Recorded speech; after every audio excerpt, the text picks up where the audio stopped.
Got a few things that I will be installing on my Rebel 1100 today. First, I got this license plate lamps from Amazon, and it cost me $10.99. I will be posting screenshots of it, which is this one's right here. And I'm installing a second pair because my license plate is curved, so the top one's only lights like half of it, and I don't want any problems with the cops that they can see it. So I'm gonna install this one at the bottom so it lights the whole thing.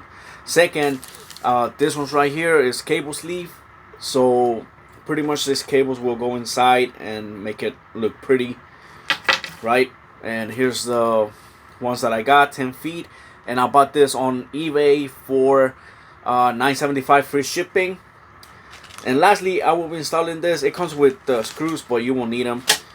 And pretty much it's a zip tie mount, and it goes like this. It goes through here, right? And then pretty much you stick this whatever you want on the motorcycle, whatever you want to. And I'm gonna run this right here, and it's just to hold the wiring so it's not all loose and going everywhere, right?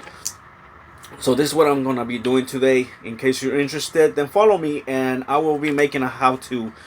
Well, more like I will be doing a video on how I did mine today. So follow me for more content, guys. Like the video, share it, that would help me a lot.